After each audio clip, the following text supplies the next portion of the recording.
माननीय अखिलेश यादव जी से अनुरोध है कि कृपया मंच पर आएं और आप सबसे अनुरोध है कि सब लोग अपने अपने स्थान पर खड़े होकर के जरा बुलंदी से एक बार नारा लगाए, माननीय अखिलेश यादव जिंदाबाद, माननीय अखिलेश यादव जिंदाबाद। समाजवादी पार्टी अखिलेश यादव जिंदाबाद जिंदाबाद, समाजवादी पार्टी अखिलेश यादव जिंदाबाद जिंदाबाद, इंडिया गठबंधन जिंदाबाद जिंदाबाद जिंदाबाद, नेताजी अमर रहे, अमर रहे, अमर रहे। माननीय राष्ट्रीय अध्यक्ष जी का बहुत बहुत गाजीपुर की इस शहीदी धरती पर स्वागत है, अभिनंदन है। मैं सबसे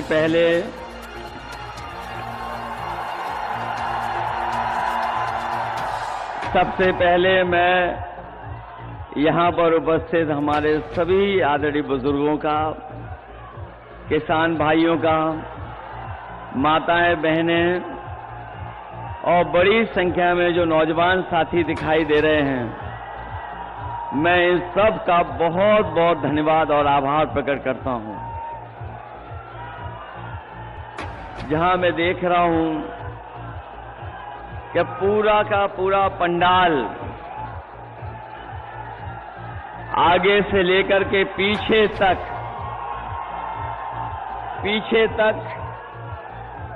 आखिरी तक बिल्कुल भरा हुआ दिखाई दे रहा है। जहां पंडाल के बाहर भी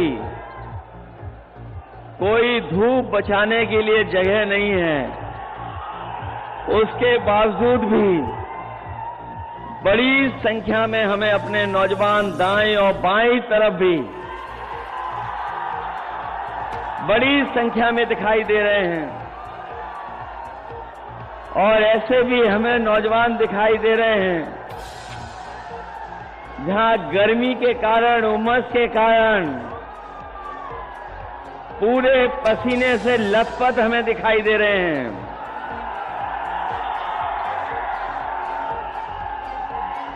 और इस गर्मी में, तपती हुई गर्मी में, जहां एक के बाद एक बिल्कुल करीब से खड़े दिखाई दे रहे हैं, ये आखिरी चरण का चुनाव और गाजीपुर का चुनाव यहां का उत्साह बता रहा है कि इंडिया गठबंधन और समाजवादी पार्टी के प्रत्याशी अफजाल अंसारी साहब न केवल जीत करके जा रहे हैं, बल्कि रिकॉर्ड मतों से इस बार जीतेंगे। जहां गाजीपुर अपनी बुलंद आवाज से और अपने समर्थन से लोग जो बड़े बड़े दिल्ली और लखनऊ से आ रहे हैं, गाजीपुर के लोगों के उत्साह के सामने और समाजवादी पार्टी के समर्थन के सामने वो थर्रा रहे हैं। उन्हें समझ में नहीं आ रहा है कि रास्ता क्या निकलेगा। और मैंने तो कल भी बलिया में और सलीमपुर में समर्थन देखा है। इस बार तो जहां पूर्वांचल की हवा, पूर्वांचल की जो हवा इस बार है, पश्चिम से भी ज्यादा रफ्तार से बह रही है। जो शुरुआत पश्चिम से हुई थी, वो आते आते यहां पर बलिया, गाजीपुर में किस ऊंचाई तक पहुंचेगी। और मैं ये कह सकता हूं कि जो जनता का गुस्सा बढ़ता चला जा रहा है, पहले चरण में जो गुस्सा दिखाई दिया था सरकार के खिलाफ, आज गाजीपुर में आकर के वो सातवें आसमान पे दिखाई दे रहा है। ये जो 400 पार वाली बात कह रहे थे,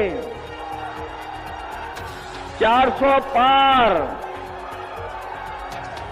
वो अब 400 हारने जा रहे हैं। ये 400 पार नहीं हो रहा इनसे।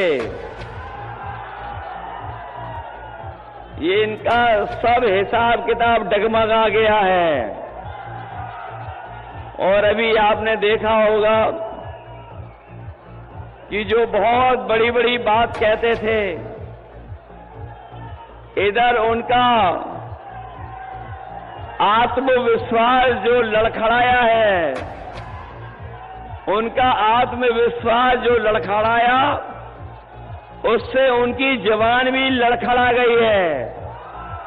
अब कोई उनकी पुरानी कहानी सुनना नहीं चाहता है। पुरानी कहानी, पुराने डायलॉग जो घिसे पिटे हैं, कोई सुनना नहीं चाहता है। इसलिए मैं सबसे पहले जो मंच पर उपस्थित हैं, जहां मैं दोनों अपने पार्टी के प्रत्याशी और इंडिया गठबंधन के सहयोग से चुनाव लड़ रहे अफजाल अंसारी जी साहब, सनातन पांडे जी, मंच पर उपस्थित पार्टी के वरिष्ठ नेता ओम प्रकाश सिंह जी, राम मशल राजभर जी, विधायक वीरेंद्र यादव जी, लाल बिहारी यादव जी, अंकित भारती जी, शोएब अंसारी जी, काशीनाथ यादव जी, अरविंद सिंह जी, विजय यादव जी, राजेंद्र यादव जी, त्रिवेदी राम जी, खुर्शीद अहमद साहब, अनिल अमिताभ दुबे जी, जयकिशन साहू जी, राजेश कुशवाहा जी, सुनील राम जी, ईश्वर प्रसाद कुशवाहा जी, विजय बहादुर सिंह जी, रामाश्रय विश्वकर्मा जी, सुरेंद्र सिंह जी और बहुत बड़ी संख्या में न केवल समाजवादी पार्टी के संगठन के लोग, बल्कि कांग्रेस, इंडिया गठबंधन के सहयोगी दल, उन सबके साथ साथ मैं आप सबसे भी अपील करने आया हूं और मैं आप सबसे निवेदन करने भी आया हूं कि जो लोग सत्ता में रहे हैं 10 साल से, इन सबने मिलकर के हर बात इनकी झूठी निकली और इनके हर वादे झूठे निकले हैं। जब 10 साल पीछे मुड़ करके देखते हैं, जबकि गाजीपुर और आसपास का इलाका वो इलाका है जो देश के प्रथम सांसद हैं, जो बनारस से चुन करके जाते हैं, उनके क्षेत्र के आसपास के ये इलाके हैं। जो विकास, जो खुशहाली, जो तरक्की होनी चाहिए थी, वो आज हम तरक्की और खुशहाली नहीं देख रहे हैं। जहां तरक्की और खुशहाली के लिए कोई रास्ता नहीं बनाया, वहीं पिछले 10 साल में हमारा किसान दुखी हो गया, संकट में चला गया। और यहां के किसानों ने वो समय भी देखा जिस समय ये सरकार काले कानून ला करके हमारे किसानों की पैदावार के साथ साथ जमीन को भी हड़पना चाहती थी। लेकिन हमारा किसान न केवल पूर्वांचल का किसान बल्कि देश का किसान जागरूक था। उसने सरकार के खिलाफ लड़ाई लड़ने का काम किया, धरने पे बैठ गया दिल्ली जाकर के, और वो तब तक नहीं हटा था जब तक सरकार ने काले कानून वापस नहीं ले लिए। और मैं आपको कहना चाहता हूं, मैं आगे गाजीपुर के अपने तमाम समाजवादी साथियों का मैं धन्यवाद और आभार इसलिए भी प्रकट करना चाहता हूं कि जिस समय 2022 के चुनाव से पहले मैंने यहीं से रथ यात्रा शुरू की थी, आपके जिले से, जहां पर वो समाजवादी सरकार का बना हुआ पूर्वांचल एक्सप्रेस से जुड़ता है, उस गांव पखनपुरा से हमने शुरू किया था। और जो सहयोग समर्थन आपसे मिला था, मुझे नहीं पता था कि मुझे रात में भी चलना पड़ेगा। मैंने सुबह सुबह रथ यात्रा शुरू की थी, पूरा दिन पूरी रात चल करके जब मैं लखनऊ पहुंचा था, मुझे याद है सबसे पहले वही खबर मिली थी कि जहां किसान के आंदोलन की वजह से और उत्तर प्रदेश के चुनाव की वजह से भारतीय जनता पार्टी ने वो काले कानून वापस ले लिए थे। उसके लिए हमारे गाजीपुर के किसान और नौजवानों को भी बधाई देता हूं, जिन्होंने सड़क पर आकर के उस सरकार के खिलाफ खड़े होकर के आंदोलन को आगे बढ़ाने का काम किया था। न केवल काले कानून लाए थे ये लोग, बीजेपी ने हमारे किसानों को ये भी वादा दिलाया था कि उन्हें मौका मिल जाएगा तो किसानों की आय दोगुनी हो जाएगी। और जब भी यहां प्रधानमंत्री जी आए, वो कभी वो बात नहीं भूले कि कभी लोकसभा में आपके एक सांसद जी ने कहा था कि यहां पर इतनी गरीबी है कि लोगों ने दाने बीन करके खाना खाया था, दाने बीन बनकर करके। उस समय भुखमरी में गरीब दाना बीन करके खाना खाता था।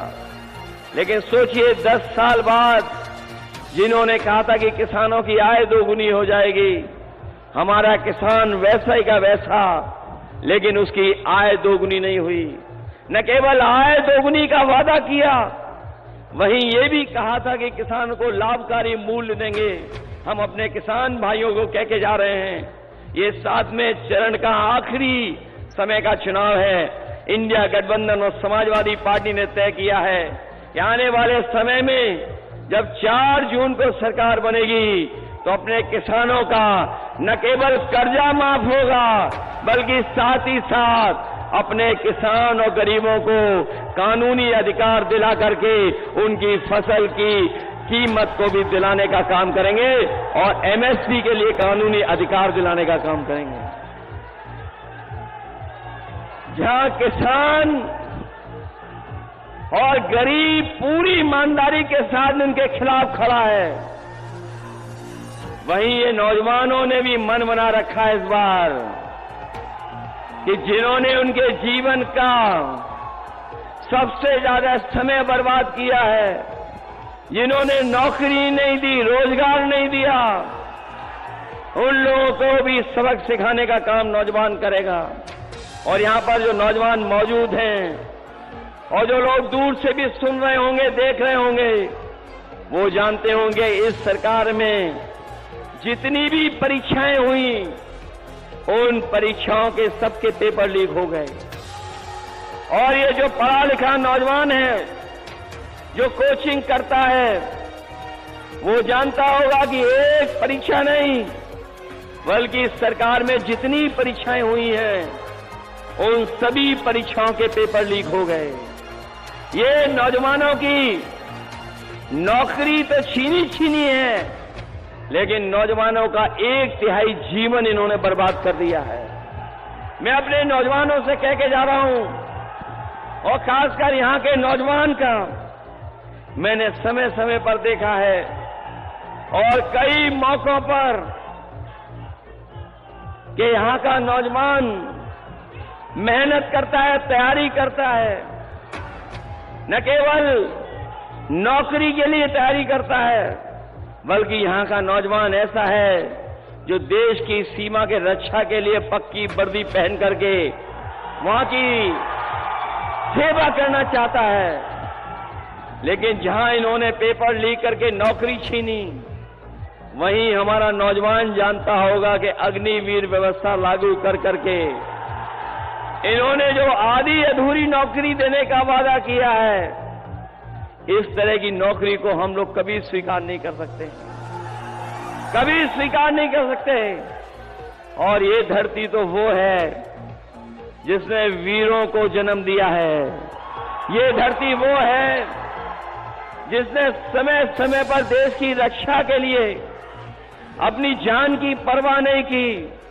यहां पर तमाम वो गांव हैं जिनका एक गांव से एक एक नौजवान देश की रक्षा के लिए, सीमा पर जाने के लिए, वर्दी पहनने के लिए हमेशा तैयार रहता है।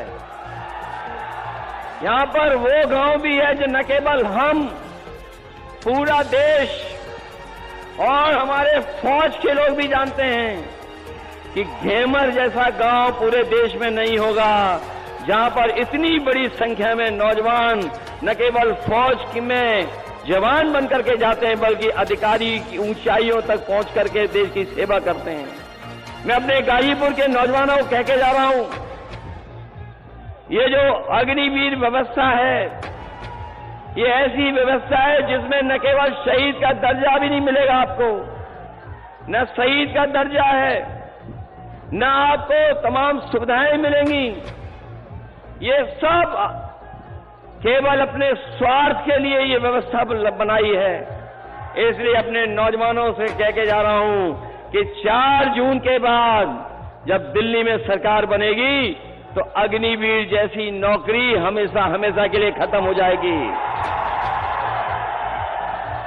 न केवल अग्नि व्यवस्था खत्म हो की जाएगी, बल्कि फौज की नौकरियों की संख्या बढ़ाने का काम, अभी जो होती थी भर्ती, उससे ज्यादा भर्ती करने का काम, और पहले जैसी जहां पक्की वर्दी पहनने को नौजवान को मिलती थी, वैसी पक्की नौकरी और पक्की वर्दी पहनने का मौका मिलेगा। हमारे किसान भाई भी होंगे, जहां किसान नौजवान इनसे दुखी है, वहीं आपने महंगाई भी देखी होगी, कहां पहुंच गई है महंगाई। आज हर जरूरत का सामान महंगा हो गया, जो भी चीज हम खरीदने जा रहे हैं सब महंगी हो गई। न केवल हमारी पढ़ाई महंगी हुई है, किताबें महंगी हुई हैं, दवाई महंगी हुई है। हमारे नौजवान भी जानते होंगे, जब पहले मोटरसाइकिल खरीदते थे तो कितने रुपए की आती थी? 50,000 रुपए में आती थी, और आज जब बाजार से खरीदना पड़ता होगा तो बताओ कितने रुपए की आ रही है? 1 लाख से ऊपर कर दी है। जहां हर जरूरत का सामान महंगा किया है, आपके डीजल पेट्रोल के साथ साथ कीटनाशक दवाइयां, और हमारा किसान ये भी जानता होगा कि जब वो डीएपी लेने गया तो सरकार ने मजबूर किया कि जब तक नैनो यूरिया नहीं खरीदोगे आपको डीएपी नहीं मिलेगी। लेकिन नैनो यूरिया से कोई न पैदावार बढ़ी, न फसल को लाभ पहुंचा, और जिस तरीके से उद्योगपति भारत छोड़ करके चले गए थे, उसी तरीके से नैनो यूरिया वाले भी भारत छोड़ करके चले गए। और जहां बोरी की चोरी हुई है, पहले 5 किलो की हुई, फिर 5 किलो की हो गई। 10 साल में इन्होंने बोरी की चोरी में 10 किलो खाद कम कर दी। कभी कभी मैं सोचता हूं कि ये बोरी की चोरी कहां से सीख करके आए हैं। तब मुझे याद आता है कि बाजार में हमारे लोगों ने देखा होगा पार्ले जी का बिस्किट। पहले जो पार्ले जी का बिस्किट पैकेट आता था, पुराने लोग जानते होंगे कितना बड़ा आता था, और जैसे जैसे महंगाई बढ़ी और उन्होंने मुनाफा कम नहीं किया तो अब पैकेट कितना छोटा हो गया। आज 5 बिस्किट का पैकेट आ रहा है। याद रखना, ये बीजेपी वाले सरकार में आ गए तो हो सकता है आपका बिस्किट का पैकेट 1 बिस्किट वाला मिल जाए। इसलिए जहां हम महंगाई से सावधान करने आए हैं, वहीं अपने नौजवानों से और गरीबों से कहने आए हैं कि जिस समय 2022 में इन्होंने राशन दे करके वोट लेने का काम किया था, इधर राशन की मात्रा कम कर दी, और जो राशन की गुणवत्ता है वो भी अच्छी नहीं है। इसलिए अपने गरीबों को कह के जा रहे हैं गाजीपुर के कि समाजवादी पार्टी और इंडिया गठबंधन ने तय किया है कि राशन की गुणवत्ता बढ़ाएंगे, साथ ही साथ मात्रा को भी अच्छा करेंगे, और मात्रा और गुणवत्ता बढ़ा करके जिस तरीके से संपन्न लोग बाजार का आटा खरीद करके खा रहे हैं, पैकेट का आटा जो न केवल गुणवत्ता में अच्छा है, पौष्टिक भी है, तो हम अपने गरीबों को कह के जा रहे हैं राशन की मात्रा बढ़ाएंगे, गुणवत्ता बढ़ाएंगे, और पैकेट के आटा के साथ साथ डाटा भी फ्री दिलाने का काम करेंगे। जहां पौष्टिक आटा गरीबों का स्वाद बेहतर रखेगा, वहीं डाटा हमें आगे बढ़ने के लिए, हमें बहुत सी जानकारी हासिल करने के लिए डाटा भी हमारी मदद करने का काम करेगा। जो योजनाएं समाजवादियों ने बनाई थी, उन सब योजनाओं को धीरे धीरे करके ये खत्म कर रहे हैं। हमारी समाजवादी सरकार में याद होगा आपको, एम्बुलेंस की सर्विस दी गई थी कि अगर गांव में गरीब है और इसको इलाज के लिए अस्पताल जाना है तो वो फोन मिलाता था, एम्बुलेंस आकर के उसकी मदद कर करके अस्पताल ले जाती थी। लेकिन आज अस्पताल में न इलाज है, न दवाई है, और जो व्यवस्था एम्बुलेंस की थी वो भी बर्बाद कर दी है। न केवल एम्बुलेंस बर्बाद की, वहीं आपने देखा होगा पुलिस को लेकर के भी हम लोगों ने व्यवस्था बनाई थी। जहां 100 नंबर वाली व्यवस्था थी, जो 100 नंबर व्यवस्था दी थी, इस सरकार ने 112 कर दी, और 112 कर करके व्यवस्था तो खराब की है। लेकिन हमारे पुलिस के भाइयों को लगा कि जब सरकार ने 100 से 112 कर दिया है तो हमें भी अपना रेट बढ़ा लेना चाहिए, और इसका परिणाम ये हुआ है कि आज हमारी 100 नंबर 112 करने के बाद ही बर्बाद हो गई है। न केवल इन्होंने व्यवस्थाएं बर्बाद की हैं, बल्कि आगे बढ़ने के भी रास्ते बंद कर दिए हैं। इसलिए हम आप सबसे अपील करने आए हैं कि समाजवादियों ने न केवल उत्तर प्रदेश के विकास के लिए काम किया, बल्कि हमारे पूर्वांचल का जो इलाका जो थोड़ा पिछड़ा रह जाता है, उसको भी बराबर पे लाने के लिए हम लोगों ने विकास की योजनाएं पूर्वांचल तक पहुंचाई हैं। इसलिए हम आपसे विशेष अपील करने आए हैं कि जहां विकास में आपको जोड़ेंगे, वहीं आने वाले समय में जो सरकार बनने जा रही है, अगर समाजवादियों को विशेष विकास के लिए योजनाएं चलानी पड़ी तो पूर्वांचल के इलाकों के लिए, अपने किसान और नौजवानों के भविष्य को बेहतर करने के लिए विशेष योजनाएं चला करके इनके जीवन को बदलने का काम करेंगे। इसलिए मदद करिए, सहयोग करिए, और जो लोग हैं सत्ता में वो जान गए हैं कि 4 जून के बाद उनकी सरकार बनने वाली नहीं है। वो ये स्वीकार कर चुके हैं कि 4 जून के बाद उनकी सरकार नहीं बनने जा रही है। इसीलिए उनकी भाषा बदल गई है, उनका व्यवहार बदल गया है। लखनऊ वाले तो लखनऊ वाले, दिल्ली वालों का भी भाषा बदल गई है।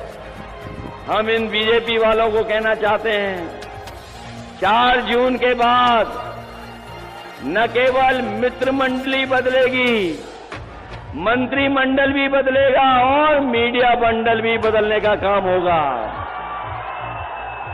और जो लोग 400 पार का नारा लगा रहे थे, अगर गणित समझोगे तो अब समझ में आएगा कि 400 पार का मतलब है कि 543 में अगर 400 सीटों के बाद जीतने का लक्ष्य रखा है तो बताओ 143 सीटें ही बनती हैं। अगर जिनको हिंदी समझ में आ रही होगी, हमारे पत्रकार साथी जानते होंगे कि अगर 400 पार का नारा दे रहे हैं तो उसका मतलब ये हुआ है कि 543 के बाद जितनी सीटें बची हैं उतनी ही जीतने जा रही हैं। तो 400 के बाद वाली सीटें केवल 143 हैं। लेकिन जिस तरह का गुस्सा जनता में है, 140 करोड़ की जनता इनको 140 सीटों के लिए तरसा देगी। कहीं सरकार नहीं बनने जा रही है। और जब से चुनाव उत्तर प्रदेश का बदला है, जब से उत्तर प्रदेश में गठबंधन ने बढ़त पाई है, ये हमारे पार्टी से और कांग्रेस पार्टी से घबरा गए हैं और साथ ही साथ सहयोगी दलों से भी घबरा गए हैं। तो क्या कहते हैं कि 2 शहजादे वोट मांगने निकले हैं। हम उनको कहना चाहते हैं जो हम लोगों को 2 शहजादे बोल रहे हैं। इस बार दोनों शहजादे मिलकर के शह तो दे ही रहे हैं आपको, लेकिन जब वोट पड़ेगा और परिणाम आएगा तो आप भी मात इन्हीं लोगों से खाओगे। शह तो दे दी, मात भी खाने जा रहे हो। इसलिए इस चुनाव में, जहां ये चुनाव जनता ने अपने हाथ में ले लिया है, ये पहला चुनाव देखने को मिल रहा है जहां चुनाव जनता ने अपने आप हाथ में ले लिया है। और जैसे चुनाव आगे बढ़ता चला जा रहा है, जनता हमारी लीडर के साथ साथ आगे बढ़ती चली जा रही है। इसलिए आप सबसे हम गाजीपुर के लोगों से विशेष निवेदन अपील करने आए हैं कि आप लोग मदद करना, आप लोग सहयोग करना। और इधर देखने को मिल रहा है कि ये लोग हमारे वोट को रोकना चाहते हैं। कई जगह सुनने में आ रहा है कि जहां समाजवादियों का ठोस वोट है, उसको रोक करके ये जीतना चाहते हैं। लेकिन मैं ये जानता हूं, ये गाजीपुर के लोग हैं, ये डरने वाले नहीं हैं। इसलिए आपसे हम निवेदन करना चाहते हैं कि अगर कहीं बीजेपी वाले रोकें तो कहीं आप रुक तो नहीं जाओगे। अगर आपको बूथ पे जाने से रोकें तो पीछे तो नहीं रह जाओगे। मैं जानता हूं यहां के लोग रास्ता निकाल लेते हैं कि बूथ पे कैसे पहुंचना है, इसलिए बूथ पर मदद करोगे आप लोग मिलकर के।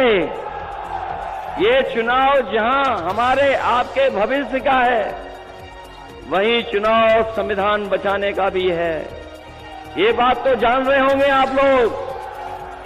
ये संविधान बचाने का भी चुनाव है और ये संविधान है जो हमें सम्मान दिलाता है। यही संविधान है जो हमारे हक अधिकार की रक्षा करता है। यही संविधान है जो हमारी संजीवनी है। और ये भी आप लोग जान गए होंगे कि इधर जो देखने को मिल रहा है कि बीजेपी और बीएसपी ने अंदर ही अंदर हाथ मिला रखे हैं। इसलिए सावधान हो कि नहीं हो सावधान आप लोग। इसलिए जहां हम अपने लोगों से सहयोग और समर्थन मांग रहे हैं, वहीं अपने हम बहुजन समाज के लोगों से भी अपील करना चाहते हैं कि ये चुनाव बाबा साहब भीमराव अम्बेडकर जी के संविधान को बचाने का है। इसलिए हमारा इंडिया गठबंधन का साथ दीजिए, सहयोग कीजिए, जिससे आने वाले समय में हम लोग बाबा साहब भीमराव अम्बेडकर जी का संविधान बचा सकें। अगर ये लोग सत्ता में आ गए, कुछ भी कर सकते हैं। ये वही लोग हैं जिन्होंने कई मौकों पर जो लोकसभा में सांसद अपनी बात रखना चाहते थे, उन्हें रखने नहीं दिया। और ऐसा भी समय आया कि इन्होंने 150 से ज्यादा सांसदों को सदन से बाहर निकालने का काम किया था। इसलिए आप लोग सावधान हैं कि नहीं सावधान हैं? जहां मैं आपको सावधान करने आया हूं, वहीं गाजीपुर की धरती जो हमारे वीरों की धरती रही है, इन्होंने न जाने कितने वीरों को जन्म दिया है।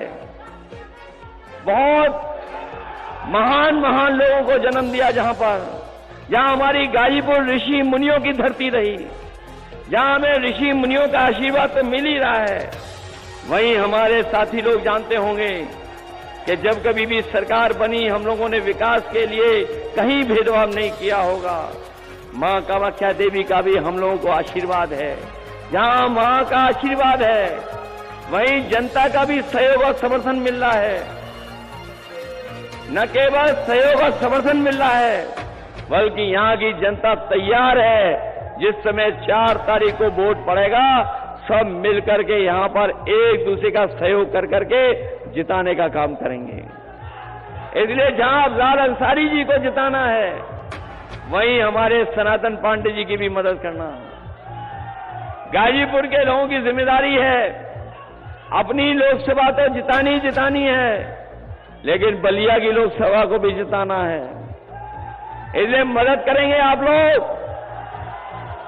सभी की निगाहें गाजीपुर पर हैं, सभी की निगाहें गाजीपुर पर हैं। गाजीपुर के लोग, कमजोरी तो नहीं दिखाओगे आप लोग। आपको पता होना चाहिए लड़ाई बड़ी है, लड़ाई आर पार की भी है।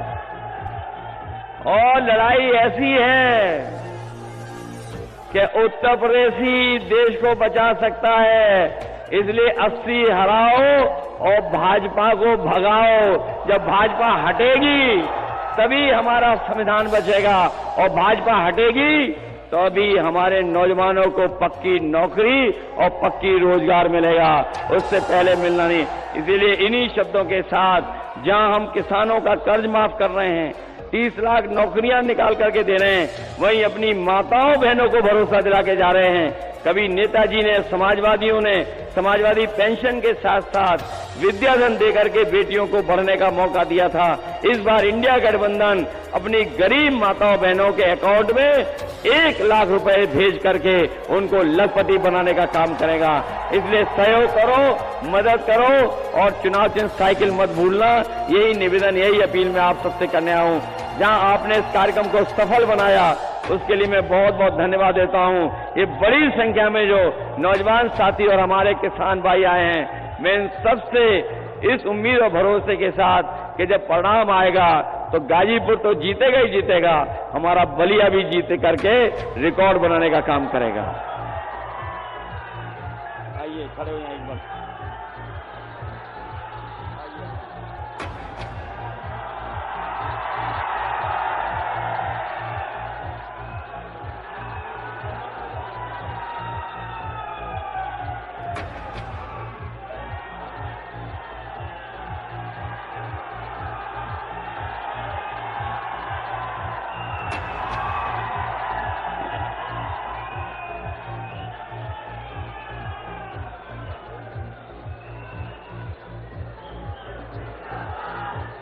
इंडिया गठबंधन जिंदाबाद, समाजवादी पार्टी जिंदाबाद, माननीय अखिलेश यादव जिंदाबाद। शांतिपूर्वक साथियों, जैसे जैसे जिधर जिधर से आए थे, बड़े शांतिपूर्वक ढंग से आप लोगों ने इस कार्यक्रम को बखूबी बेहतरीन सफल करने में अपना योगदान दिया। हम सबके प्रति आभार प्रकट करते हुए अध्यक्ष जी की अनुमति से सभा की कार्रवाई को समाप्त करते हैं। जय हिंद, जय भारत, जय भीम, जय समाजवाद। पेट्रोल से 100% मुक्ति। आजमगढ़ में जॉय ई बाइक खरीदने और डीलरशिप के लिए संपर्क करें 9695366061। पता यूनिवर्सल मोटर्स, नरौली, आजमगढ़।